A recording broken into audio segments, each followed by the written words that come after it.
बिहार के चर्चित भरत तिवारी एनकाउंटर मामले में एक नया विवाद सामने आया है। इस बार विवाद की वजह बनी है मामले में नामजद आरोपी पुलिस अधिकारी राजेश शर्मा की नई पोस्टिंग। इस फैसले के बाद बिहार सरकार एक बार फिर विपक्ष और पीड़ित परिवार के निशाने पर आ गई है। दरअसल भरत तिवारी एनकाउंटर मामले में एफआईआर में नामजद रहे तत्कालीन एसडीपीओ राजेश शर्मा को अब मद्य निषेध एवं राज्य स्वास्थ्य नियंत्रण ब्यूरो में डीएसपी के पद पर नई जिम्मेदारी दी गई है। इस फैसले के बाद भरत तिवारी के परिवार ने कड़ी आपत्ति दर्ज कराई है। परिजनों का कहना है कि जिस अधिकारी के खिलाफ हत्या समेत गंभीर धाराओं में मामला दर्ज है और जिसकी भूमिका की जांच अभी जारी है, उसे कार्रवाई के बजाय नई पोस्टिंग देना न्याय की भावना के खिलाफ है। परिवार का सवाल है कि जब जांच पूरी नहीं हुई है, तब ऐसी नियुक्ति से लोगों के बीच क्या संदेश जाएगा। इस मामले पर अब राजनीतिक प्रतिक्रियाओं का दौर भी तेजी के साथ में दिखाई पड़ता है। राष्ट्रीय जनता दल की नेता रोहिणी आचार्य ने सरकार पर निशाना साधते हुए कहा कि ये फैसला ऐसा है मानो आरोपी अधिकारी को सजा नहीं बल्कि इनाम दिया जा रहा हो।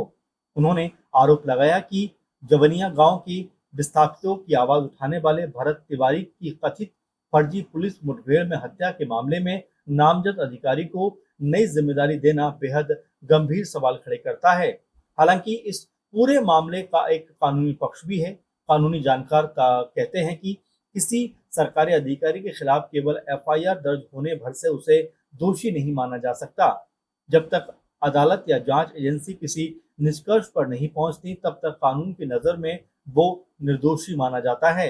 यही वजह है कि सेवा नियमों के तहत सरकार कुछ परिस्थितियों में अधिकारियों की नई पोस्टिंग कर सकती है, लेकिन विशेषज्ञ ये भी कहते हैं कि ऐसे संवेदनशील मामलों में नैतिकता और जन विश्वास को भी ध्यान में रखा जाना बेहद जरूरी है।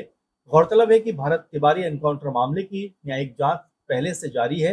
इस मामले की जांच पटना हाईकोर्ट के सेवानिवृत्त न्यायाधीश की अध्यक्षता में हो रही है। इसके अलावा पीड़ित परिवार लगातार निष्पक्ष जांच और आरोपियों के खिलाफ सख्त कार्रवाई की मांग कर रहा है।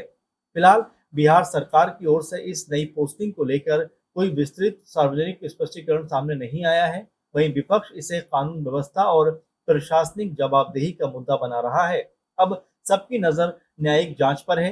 जांच रिपोर्ट आने के बाद ही स्पष्ट हो पाएगा कि एनकाउंटर की परिस्थितियां क्या थी और संबंधित अधिकारियों की भूमिका उसमें क्या रही। ये खबर इस समय सोशल मीडिया पर तेजी से वायरल हो रही है। आप इस पूरे मामले पर क्या सोचते हैं? क्या जांच पूरी होने तक ऐसे अधिकारियों की नई पोस्टिंग को टाल दिया जाना चाहिए या केवल आरोप लगने के आधार पर प्रशासनिक फैसलों पर रोक लगना जरूरी है? अपनी राय कमेंट में जरूर बताइए।